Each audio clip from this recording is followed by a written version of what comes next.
مجھے تلاش کرو اور یہ کہ صراط مستقیم پہ چلو۔ اس کا کیا مطلب ہے؟ وسیلہ کا لغوی معنی کیا ہے؟ اس کے معنی ذریعہ ہی ہے۔ زندگی کو دیکھیں، بات صرف اتنی ہے جو اللہ کریم نے بڑی واضح طور پر ارشاد فرما دی ہے۔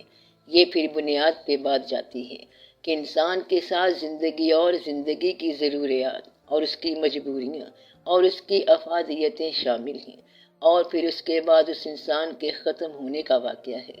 تو انسان کتنی کوشش کر لے گا اور کیا حاصل کر لے گا؟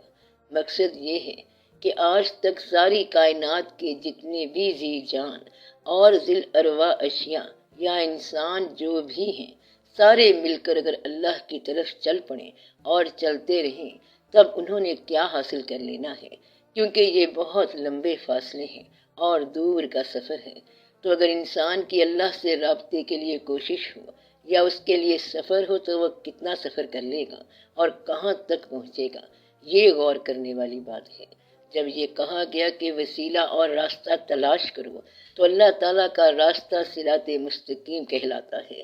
اور لطف کی بات یہ ہے کہ یہ کوئی مارکڈ راستہ نہیں ہے کہ نشان لگایا ہوا ہے کہ اس راستے پر چلو، یعنی جیسے کوئی سڑک ہو۔ یہ اعتماد اور یقین کا راستہ ہے اور عمل کا بھی نہیں، کیونکہ عمل میں بعض اوقات ایسا ہوتا ہے کہ ایک آدمی جس کا یقین کمزور ہو اور اس کا عمل اگر صحیح بھی ہے تو پھر وہ عمل نامقبول ہوگا۔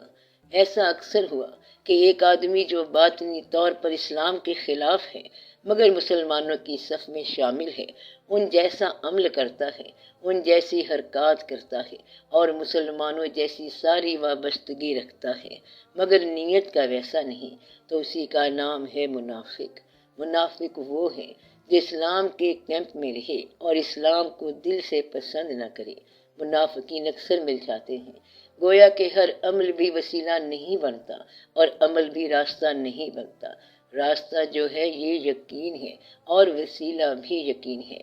مقصد یہ ہے کہ اگر تو نے کشتی پر سوار ہونا ہو، تم اللہ پر اعتماد کر کے چلتے جاؤ، پھر پار ہو جاؤ گے۔ اس لیے اپنی بات پر، اپنی صفات پر اور اپنے ایمان پر خود یقین کرو، کیونکہ آپ نے کبھی کسی فارمولے کے مطابق ثابت نہیں کر سکنا کہ یہ اللہ ہے۔ تو اللہ کی لگن جو ہے یہ اللہ کا سفر ہے، لہٰذا آپ اس لگن میں رہو اور اس خیال میں رہو۔ اس سفر میں اللہ کا ثبوت آپ کے پاس کوئی نہیں ہے۔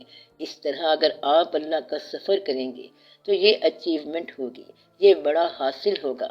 اللہ کا ثبوت ممکن نہیں ہے۔ اس طرح تو جو پچھلی اچیومنٹ ہے، جو پچھلا حاصل ہے، وہ بھی آپ آگے پیچھے کر بیٹھیں گے۔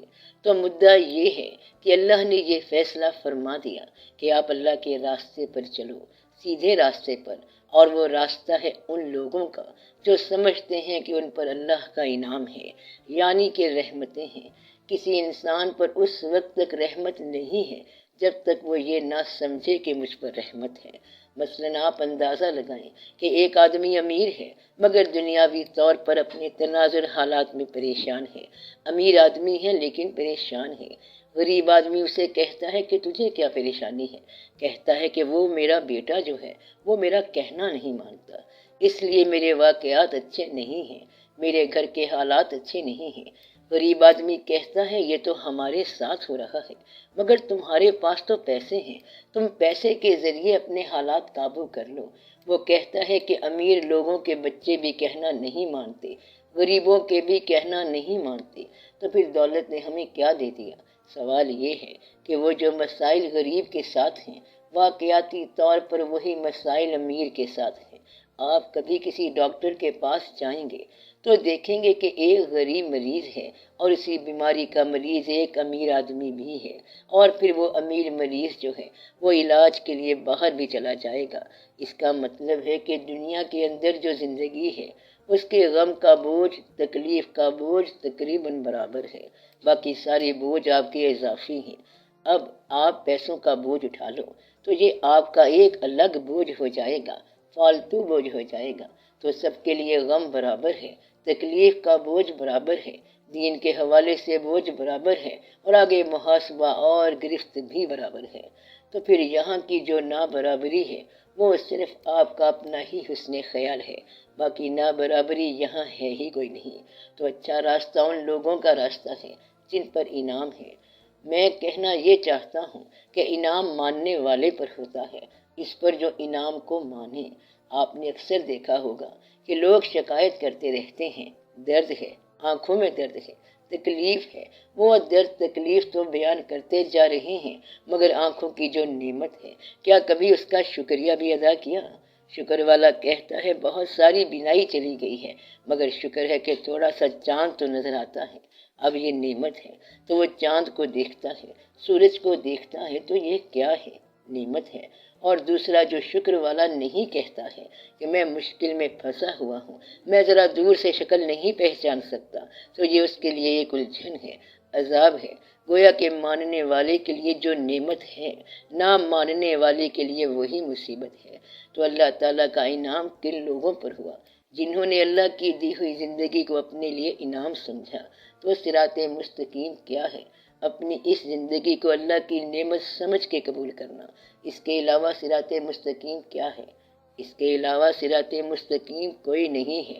یہ نہیں کہ کسی کے پیچھے چل پڑو، پہاڑوں میں چلے جاؤ یا دریاؤں میں چلے جاؤ، بلکہ زندگی کو اللہ کی نعمت سمجھ کے بڑے یقین کے ساتھ قبول کر لینا کہ یہ میرے پہ اللہ کا انعام ہے۔ یہ ہے صراط مستقیم۔ اور انمتا علیہم ہے، یہ تیرے اوپر بھی انعام ہے۔ اب تیرے اوپر کیا انعام ہے؟ اب تم جائزہ لیتے رہو۔ داتا صاحب رحمت اللہ پر کیا انعام ہے؟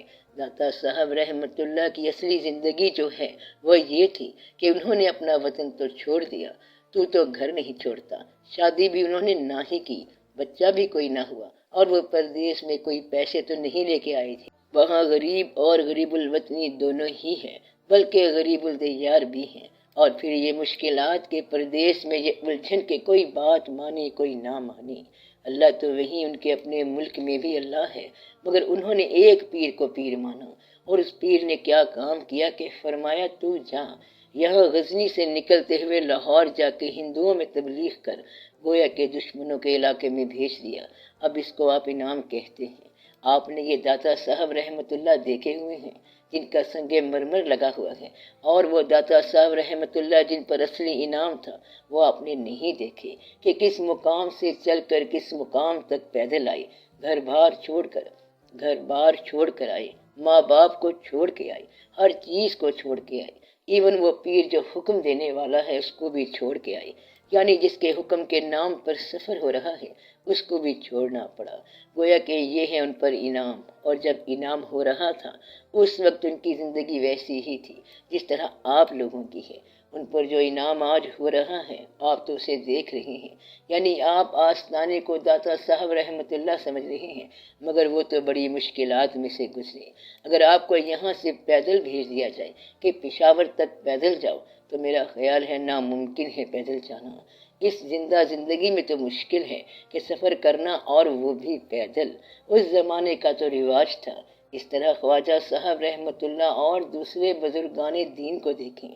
گویا کہ انمتا علیہم کا مطلب یہ ہے کہ جنہوں نے زندگی کو جو اللہ نے انہیں دی ہے اس کا انعام سمجھا، ان کے لیے یہ زندگی صراط مستقیم ہے۔ اور جن لوگوں نے اللہ کی دی ہوئی زندگی کو غضب سمجھا تو پھر یہ راستہ دین کا نہیں ہے۔ ایسا شخص کہتا ہے عذاب ہی ہے زندگی، مشکل ہی ہے، کبھی خرچ بڑھ جاتا ہے، کبھی آمدن گھٹ جاتی ہے، کبھی صحت خراب ہو جاتی ہے اور بیماری آ جاتی ہے۔ ساری الجھنیں مجھ غریب کے اوپر ہیں، ہر وقت ہی گلا، ہر وقت ہی شکایت رہتی ہے۔ ایسے شخص نے زندگی کو غضب کے طور پر دیکھا کہ ہر طرف سے اللہ تعالیٰ ہمیں ڈراتا ہے۔ تو جس شخص نے زندگی کو غضب کے طور پر دیکھا ہے اس کے لیے زندگی جو ہے وہ کبھی دین نہیں بن سکتی۔ گویا کہ اس زندگی کا ساتھ آپ کا جو ایٹریبیوٹ ہے، جو آپ کا رویہ ہے وہی آپ کے لیے دین ہے، اور جو آپ کا نظریہ ہے وہی دین ہے۔ اگر آپ نے اس کو اللہ کی رحمت سمجھا تو یہ آپ کے لیے دین ہے، اور اگر آپ نے زندگی میں الجھنیں ہی تلاش کی ہیں تو دین نہیں ملے گا۔ اگر الجھنیں دیکھنی ہے تو پھر دیکھو کہ پیغمبر یتیم پیدا ہوتے ہیں، اب اس میں الجھن کیا ہے؟ مگر الجھن نکالو تو الجھن ہی الجھن ہے۔ اور اگر آپ اس میں انعام دیکھو تو پتہ چلے گا کہ یتیموں کو پیغمبری مل رہی ہے، یہ تو آپ کا اپنا حسن خیال ہے کہ آپ کس انداز سے دیکھتے ہیں، اس لیے انعام دیکھیں گے تو پھر تو انعام ہے، اور نہ نظر آئے تو پھر آپ کو انعام نظر نہیں آئے گا۔ تو اس آدمی کو زندگی انعام لگتی ہے جو اپنی زندگی کو انعام سمجھے۔ تو یہ دین کا راستہ ہے۔ وسیلے کا مطلب یہ ہے کہ اگر آپ نے ایک وسیلہ پکڑا ہے تو دوسرا وسیلہ نہ پکڑنا۔ اللہ کی طرف وسائل نہیں لے جائیں گے بلکہ وسیلہ لے جائے گا، اور یہ یاد رکھنے والی بات ہے، لوگ وسائل بنا لیتے ہیں اس لیے اصل وسیلہ ٹوٹ جاتا ہے۔ ایک شخص کہتا ہے کہ میں اللہ کی طرف سفر کر رہا ہوں، دوسرا کہتا ہے کیا کرتے ہو اس سلسلے میں؟ کہتا ہے نماز پڑھتا ہوں۔ وہ کہتا ہے آج آپ نے نماز نہیں پڑھی؟ کہتا ہے نہیں، آج میں قوالی سن رہا ہوں۔ گویا کہ اگر ایک وسیلہ ہے تو اس وسیلے کو دوسرے وسیلے سے نہ توڑو۔ میری بات سمجھ آئی؟ دوسرا آدمی تو وسیلہ کر رہا ہے اور وہ اپنے حساب سے کر رہا ہے۔ مثلا درود شریف پڑھتا جا رہا ہے تو پڑھنے دو اس کو، اور تم جو کچھ کرتے ہو کرتے جاؤ۔ اپنا وسیلہ جو ہے اسے محفوظ رکھو، یہ نہ ہو کہ کسی اور سے وسیلے پوچھتے رہو۔ آپ اپنے وسیلے پر پورا اعتماد کریں۔ وسیلے کا قیام ہونا چاہیے، اور آپ کا قیام جو ہے وہ دین کے اندر ہو۔ ایک آدمی نے کسی انسان کو وسیلہ بنا لیا اور پھر کہتا ہے کہ وہ انسان غلط نکل آیا۔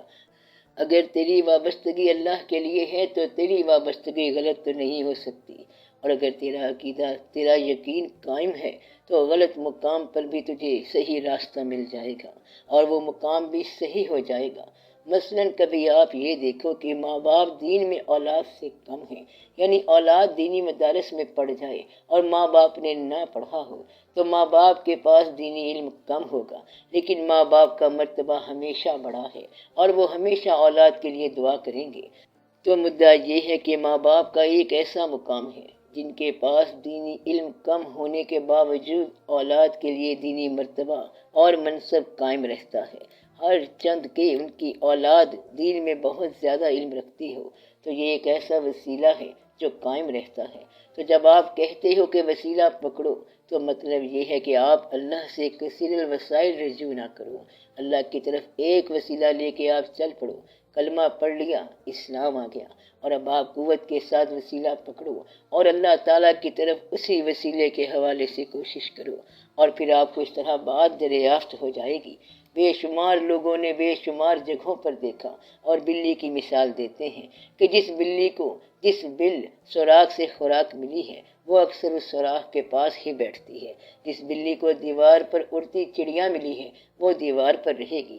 جس نے درخت سے چڑیا پکڑی ہے وہ درخت پر ہی رہے گی۔ تو جس کو جہاں سے جو ملا ہے وہ وہیں رہ جائے گا۔ گویا کہ ہر چیز اپنے وسیلے کو محفوظ کر رہی ہے۔ وہ مر جائے تب بھی اس کی خوراک وہیں سے حاصل ہوگی، اس کا عقیدہ وہیں رہے گا۔ تو دیوار سے چڑیا پکڑنے والی بلی ساری عمر دیوار پر ہی رہتی ہے۔ تو مدعا یہ ہے کہ جہاں سے آپ کو فضل ملا، فیض ملا، اگر آپ وہاں سے اکھڑ گئے تو پھر آپ کے پاس نہ فضل ہے اور نہ فیض ہے۔ تو مدعا یہ ہے کہ فضل اور فیض استقامت کے علاوہ کسی شے کا نام نہیں ہے۔ تو جس کو آپ فضل کہہ رہے ہیں یا فیض کہہ رہے ہیں یا فیض کہہ رہے ہیں، یہ استقامت ہے۔ ہمارے ہاں رواج ہو گیا ہے کہ لوگ کئی پیر بناتے ہیں، پیر تو ہوتے ہی بادشاہ لوگ ہیں، مگر آپ لوگ جو ہیں ان سے بھی زیادہ بادشاہ ہیں کہ آپ نے بہت سارے پیر پکڑ رکھے ہیں۔ مثلا کہتے ہیں کہ پیر صاحب کے کتنے مرید ہو گئے ہیں؟ بھائی 20,000 ہو گئے ہیں۔ اور آج کل کسی مرید سے پوچھیں کہ بھائی تیرے کتنے پیر ہیں تو وہ کہتا ہے کہ کوئی 20-25 تو ہوں گے ہی۔ ایسا مرید جہاں کسی کا پتہ چلا وہاں چلا گیا، کہیں اور خبر سنی تو وہاں چلا گیا۔ اس سے یہ ہوتا ہے کہ ایسے آدمی کے لیے وسیلہ ٹوٹ جاتا ہے۔ تو مقصد یہ ہے کہ آپ اپنے اعتماد کے اندر قائم رہیں۔ یہ کہنے والی بات نہیں ہے بلکہ صرف سمجھنے والی بات ہے۔ اس وسیلے کو جس کو آپ نے قائم رکھ لیا وہ وسیلہ قائم نہیں ہو سکتا جب تک آپ کو یقین نہ ہو، وہ کبھی قائم نہیں ہو سکے گا، اور اگر وہ قائم ہو گیا تو یہ یقین کی انتہا بن جاتا ہے، وسیلہ ہی یقین بن جاتا ہے۔ جب یقین پختہ ہو جائے تو پھر اللہ کے علاوہ آپ کو اور کیا بات نظر آئے گی؟ مقصد یہ ہے کہ جب آگ کے اندر ایک پیغمبر چھلانگ لگاتا ہے بے خطر کود پڑتا ہے تو آگ میں دیدار الہی اور وصال حق ہو جاتا ہے۔ اب لوگ کہہ سکتے ہیں کہ آگ میں تو وصال حق نہیں ہوتا، ہر چند کے وہ گلزار ہو گئی، مگر یہ ان کے لیے وصال حق ہے۔ یقین کی انتہا ہی وصال حق ہے۔ میری بات سمجھ آ رہی ہے آپ کو؟ یہ دو طریقے سے ملتی ہے۔ ایک تو طریقہ اس کا یہ ہے کہ آپ کوشش کرتے جائیں، اگر یقین ٹوٹتا جائے تو آپ اسے جوڑتے جائیں، گریباں چاک ہو جائے تو پھر اس کو سی لیں، پھر یہ ہوگا کہ کبھی عقیدہ ٹوٹ گیا اور کبھی قائم ہو گیا، بس آپ سفر کرتے جاؤ حتیٰ کہ عقیدہ قائم ہو جائے گا۔ آپ کوشش کرتے اور ہمت کرتے جائیں تو افلاک سے نالوں کا جواب آ ہی جائے گا۔ ایک طریقہ تو یہ ہے۔ دوسرا اس کا طریقہ یہ ہے کہ یہ آپ کے عمل سے بے نیاز ہے، اور اللہ کی رحمت جو ہے وہ خود تلاش کرتی ہے اور خود شکار کرتی ہے۔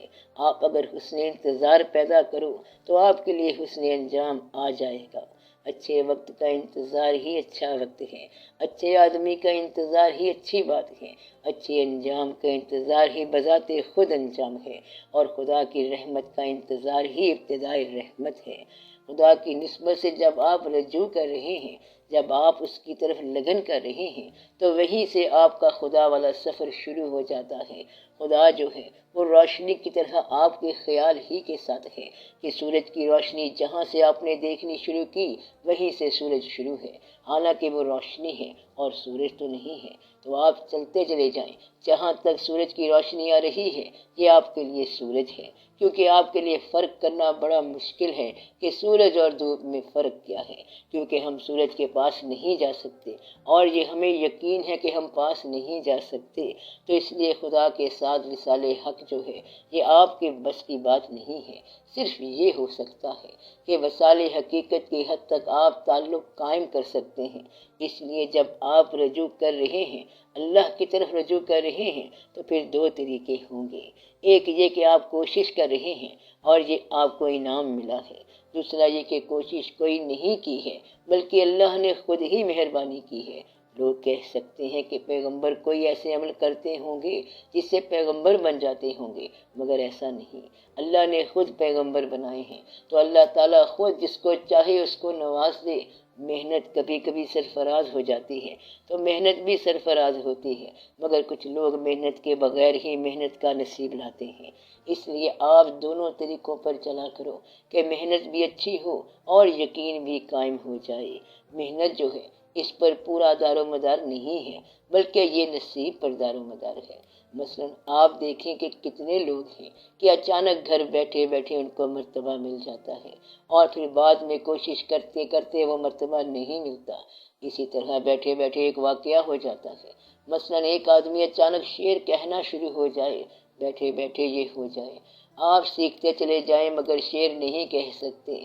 اس کا مطلب یہ ہے کہ بہت ساری باتیں ہیں جو زندگی میں بیٹھے بیٹھے مل جاتی ہیں، بہت سارے واقعات جو ہیں یہ آپ کے مانگے بغیر ملتے ہیں۔ بینائیاں ملی ہیں، رسائیاں ملی ہیں، شکل ملی ہے، صحت ملی ہے، اور یہ سب آپ کو مانگے بغیر ملا ہے۔ اسی طرح مانگے بغیر راستہ بھی مل جاتا ہے، صرف آپ اس کے لیے اللہ تعالیٰ کی رحمت کا انتظار کرو تو آپ کو وہ راستہ مل جائے گا۔ اور کوشش کرنے والا جو ہے کوشش بھی کرتا ہے۔ اب آپ یہ نہ کرنا کہ کبھی اس طرف جانا اور کبھی اس طرف جانا، چلتا ہوں تھوڑی دور ہر ایک تیز رو کے ساتھ، ایسا نہیں ہونا چاہیے۔ تو آپ کا رہبر کون ہے؟ شوق، ذوق سفر ہی آپ کا رہنما ہے، اور اگر ذوق سفر نہ ہو تو رہنمائی کوئی نہیں کر سکتا۔ مقصد یہ ہے کہ مسافر جو ہے اس نے کہیں بھی نہیں جانا بلکہ صرف ذوق سفر کے پاس جانا ہے، یعنی کہ یہ نہیں ہے کہ 60 میل ادھر جانا ہے، فاصلہ طے کر لینا ہے، بلکہ صرف آپ کے اندر ذوق سفر پیدا ہو جائے گا، بیٹھے بیٹھے اللہ کا شوق پیدا ہو جائے گا۔ اللہ کوئی باہر کی بات نہیں ہے، بلکہ اپنے اندر ایک مقام اپنے آپ کے لیے دریافت کرنا ہے، وہی پھر آپ کو صحیح راستے پہ لے جاتا ہے۔ اور اپنے اندر حقیقت کو دریافت کرنے کے لیے جو مقام ہے اس کو کہتے ہیں کہ وہاں گمانوں کے لشکر ختم ہو جائیں گے، پھر آپ کے پاس ایک وسیلہ آ جائے گا اور آپ اپنے یقین کو اور پختہ کر لو، پھر وہ یقین جو ہے جب مکمل ہو جاتا ہے یا پختہ ہو جاتا ہے تو آپ پر حقیقت آشکار ہو جاتی ہے۔ اس بات پر بہت کچھ کہا جا سکتا ہے، اس لیے اپنے شبہات کو، اپنے شکوک کو اور زندگی کے اضطراب کو دور کیسے کرنا ہے؟ یقین کے ساتھ۔ آپ اپنے ٹمارو پر یقین کرو۔ ٹمارو کا معنی آنے والا کل۔ آنے والے کل پر یقین کرو کہ تمہارے لیے ایک بہتر مستقبل آ رہا ہے، بہتر وقت آ رہا ہے۔ اور اگر آپ اندیشہ کرتے جاؤ گے کہ ہمارے لیے برا وقت آئے گا تو برا وقت ہی آئے گا، بلکہ آج ہی سے برا وقت ہے۔ تو جو سزا کے انتظار میں ہے اس کی سزا شروع ہے، جو آدمی انعام کے انتظار میں ہے اس کا انعام شروع ہے۔ اس لیے سزا اور انعام کے نام دوزخ اور جنت ہیں۔ تو دوزخ کا انتظار کرنے والے کی زندگی دوزخ ہو چکی ہے، اور جنت کا انتظار کرنے والے کی زندگی ابھی سے جنت ہو چکی ہے۔ لہٰذا پھر بہشتی دروازے زندگی میں ہی کھلتے ہیں کہ ہمارے لیے اب جنت ہی جنت ہے۔ تو آپ جنت کا انتظار کرو، آگے جو اللہ کرے گا وہ اس کی مرضی ہے، لیکن تو اچھا انتظار کر۔ تو حسن انتظار جو ہے یہ بھی اللہ کا ایک راستہ ہے، اور پختہ یقین جو ہے یہ انسان کی اپنی زندگی میں ہوتا ہے۔ زندگی روشن جبیں کا نام ہے، زندگی پختہ یقین کا نام ہے۔ مطلب یہ ہے کہ اگر تیری جبیں کے اندر سجدہ نہیں ہے تو پھر اور سجدہ کہیں نہیں ہے۔ یقین کا مسافر چلتا ہی رہتا ہے، اس لیے آپ وسوسوں کی پرواہ نہ کرتے ہوئے چلتے چلو، اور یہ اللہ کی مہربانی ہو جاتی ہے کہ مسافر کا سفر جاری رہے۔ اس میں منزل نہیں آنی، بس یقین قائم رہے۔ اگر یقین قائم ہو گیا تو پھر منزلیں جو ہیں خود بخود ہی آپ کے ساتھ ساتھ چلتی جا رہی ہیں۔ منزل کا ساتھ ہوتا ہی یہی ہے کہ آپ سفر کرتے جا رہے ہیں اور یقین پختہ ہوتا جا رہا ہے۔ اس لیے یقین ہونا چاہیے اپنے آپ پر، اپنے اللہ پر، اور اللہ کی مقرر کی ہوئی رحمت پر جو اس نے کیے ہیں۔ پھر آپ کے لیے یقین ہی یقین ہے۔ تو وسیلہ پکڑنے کا مقصد کیا ہے کہ آپ یقین کو پختہ کرو۔ کوشش کرنے کا مطلب کیا ہے؟ یقین کو پختہ کرو۔ حاصل کیا ہے؟ پختہ یقین۔ اور انجام کیا ہے؟ پختہ یقین۔ تو یہ سارا کچھ یقین سے چلتا ہے۔ اپنے آپ کو بدقسمت کہتے جاؤ گے تو بدقسمت ہی بن جاؤ گے، حالانکہ قسمت کچھ بھی نہیں ہے۔ قسمت صرف مقابلے کا نام ہے۔ اور اگر آپ کو یہ بتایا جائے کہ لاہور شہر کا قطب وہ ہے جو تمہارے علاقے میں جوتی بناتا ہے، جوتی گانٹھتا ہے، یعنی موچی ہے، تو پھر آپ اگر قطب بننے کی خواہش کریں گے تو پھر موچی ہی زیادہ باعث عزت ہوا۔ اگر یہ بات جاننے کے بعد کہ وہ واقعی قطب ہے اور آپ اپنی زندگی پر انسسٹ کرو، اصرار کرو، تو پھر آپ کے لیے بڑے افسوس کی بات ہے۔ اگر قطب نے ہی وہ کام شروع کر دیا تو پھر تم لعنت بھیجو اس زندگی پر جو تم گزار رہے ہو۔ تو پھر تم موچی سے کم ہی کوئی کام کرو، کیونکہ تمہارے پیر نے موچی کا کام شروع کر دیا۔ اس لیے آپ یہ سمجھو کہ اصل واقعہ کیا ہے۔ اصل واقعہ یہ ہے کہ آپ کی دنیاوی حالت کا آپ کے یقین کے ساتھ کوئی تعلق نہیں ہے۔ تو تعلق کس کے ساتھ ہے؟ تیرے یقین کے ساتھ۔ تو یقین کون ہے؟ تو آپ۔ اور تو آپ کتنا سارا ہے؟ جتنا تو قبر میں ہے اتنا ہی تو آپ ہے، جتنا تو ماں کے پیٹ میں ہے اتنا تو آپ ہے، جتنا تو سوتا ہے چارپائی پہ اتنا تو آپ ہے۔ اس کے علاوہ جو کچھ ہے وہ تیرا اپنا ہی نہیں ہے۔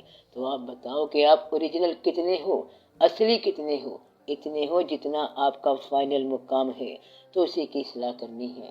اور تم پتہ ہے کیا کرتے ہو؟ تم لوگ عجیب ہو، تم حالات کی اصلاح کرتے رہتے ہو، اور کرنی خیال کی اصلاح تھی۔ تو لوگ حالات کی اصلاح کرتے رہتے ہیں جبکہ خیال وہیں کا وہیں رہ جاتا ہے۔ تو جھوٹے کے لیے امیر ہونا بھی جھوٹی بات ہے، اور سچے کے لیے غریبی بھی سچی بات ہے۔ تو مدعا یہ ہے کہ پہلے جو اصلاح اور جو اچیومنٹ ہے وہ آپ کے حال کی ہے اور خیال کی ہے، نہ کہ ان ظاہری حالات کی ہے۔ اس لیے اپنے آپ کو اپنے ان حالات، ظاہری حالات سے علیحدہ ہو کے دیکھو۔ جتنے تم سنگولر ہو، جتنے منفرد ہو، اس کا یقین کیا ہے؟ کیا آپ مانتے ہو کہ اللہ ایک ہے؟ ہم مانتے ہیں کہ اللہ ایک ہے۔ کیا اللہ رحم کرتا ہے؟ ہم مانتے ہیں۔ کیا کبھی کبھی رحم نہیں کرتا؟ یہ بھی ہم مانتے ہیں۔ کیا اللہ پیسے دیتا ہے؟ ہم مانتے ہیں۔ کیا کبھی لے لیتا ہے؟ یہ بھی ہم مانتے ہیں۔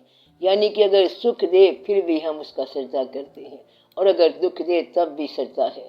ہمارے لوگوں کا یقین عام طور پر اللہ کے احسانات میں تو قائم رہتا ہے، اور جب کبھی ابتلا ہو تو یقین ٹوٹ جاتا ہے۔ تو یہ ہمارے یقین کی کمی ہے۔ اگر کمزوری آ جائے اور حالات میں کمی بیشی آ جائے تب بھی یقین قائم رہنا چاہیے۔ اس لیے آپ اس بات پہ غور کریں کہ آپ کے یقین کو کوئی صدمہ نہ پہنچے اور وہ حالات کی زد میں نہ آئے۔ اپنے یقین کو اپنے حالات کی زد سے بچاؤ تو پھر آپ قائم ہیں۔ اب آپ کا کیا خیال ہے اور آپ کا کیا حال ہے؟ اپنے آپ کو غریب سمجھو یا امیر سمجھو، مگر اپنے آپ کو سمجھو۔ یہ دیکھو کہ تم جیسا اور کوئی نہیں ہے، اور تم ایک ہی بار آئے ہو زندگی میں، اور پھر تم نے یہاں اس میلے میں نہیں آنا۔ اتنی بات تو سمجھو نا کہ پھر یہ میلہ چلا جائے گا، لہذا آپ ایسے اندیشے نہ رکھنا۔ دو قسم کے لوگ ہیں یہاں پر، مثلاً وہ لوگ جو اپنی زندگی کو کوشش کے ذریعے آسودہ حال بناتے ہیں کہ کوشش کرو اور بہتری کرو۔ کچھ لوگ ایسے ہیں جنہیں یہ بات سمجھ آتی ہے کہ کوشش کر کے ہم کر کیا لیں گے جب تک اللہ کا فضل نہ ہو۔ مقصد یہ ہے کہ کوشش کرنے والا کبھی کبھی تو غافل رہتا ہے، کیونکہ کوشش میں لگا رہتا ہے۔ کوشش اگر اللہ پر یقین کے بغیر ہو تو کوشش بذات خود جو ہے حجاب ہے، اور پھر آپ کے اور اللہ کے درمیان کوشش حائل ہے، کیونکہ آپ کوشش کو ذریعہ سمجھ رہے ہیں، حالانکہ اللہ ذریعہ ہے۔ آپ سمجھتے ہو کہ کوشش کے ذریعے تمہیں یہ بات ملے گی، مگر وہ تو اللہ کے فضل کی بات تھی۔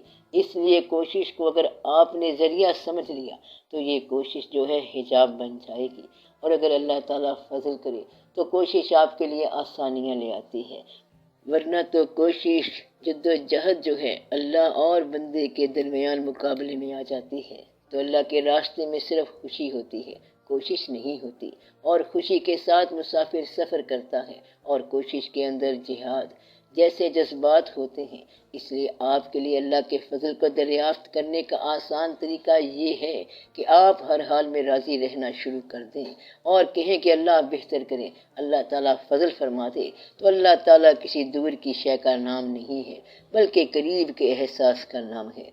تو آپ اپنا قریب کا احساس ٹھیک کریں۔ یہ نہیں ہو سکتا کہ آپ یہ محسوس کریں کہ آپ کہیں جا کے اللہ کو دریافت کر لیں گے۔ ایک آدمی کہنے لگا کہ میرے حالات اچھے نہیں ہیں، اور وہ باہر چلا گیا۔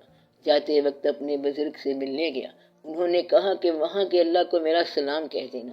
اس نے کہا جی وہاں کا اللہ کیا اور ہوتا ہے؟ بولے جب وہاں کا اللہ اور نہیں ہوتا تو پھر یہاں کے اللہ سے تو ناراض ہو کے کیوں جا رہا ہے؟ اللہ تو ہر جگہ ایک ہی ہے۔ تو مدعا یہ ہے کہ جب آپ دیکھتے ہیں کہ آپ گھر سے اللہ کے لیے نکلے ہیں، سفر کر رہے ہیں، تو اکثر آپ یہ کہتے ہیں کہ یہاں پر تو حالات ٹھیک نہیں ہیں، حالانکہ آپ اس وقت بھول جاتے ہیں کہ آپ اللہ کے لیے نکلے ہیں اور اللہ دیکھ رہا ہے، تو جو اس نے ہمیں دینا ہے وہ ضرور دے گا۔ تو آپ اپنا عمل جاری رکھیں اور نتیجہ خود نہ نکالنا۔ نتیجے پر آپ غلطی کر بیٹھتے ہیں، حالانکہ عمل صحیح ہوتا ہے۔ نتیجہ آتا ہے تو پھر کہتے ہو کہ یہ تو کوئی ہماری غلطی ہوگی، تب ہم پر یہ مشکل آ گئی ہے۔ حالانکہ لوگوں پر اتنی مشکل آ جاتی ہے تو ایسا ہوتا ہے کہ جب اللہ راضی ہوتا ہے تو تکلیف دے دیتا ہے۔ مثلاً کسی پر راضی ہوا تو اس کا بیٹا لے گیا، جس پر اللہ راضی ہو گیا اس کو غم دے دیا، اس کو تکلیف دے دی، اس کو آنسو دے دیے۔ کہتا ہے اقبال رحمت اللہ پر اللہ بڑا راضی ہے، اور وہ روتا ہی چلا گیا ساری عمر۔ اللہ راضی جو ہو گیا اس پر، تو اللہ جب راضی ہو جائے تو پھر کیا ہو جاتا ہے؟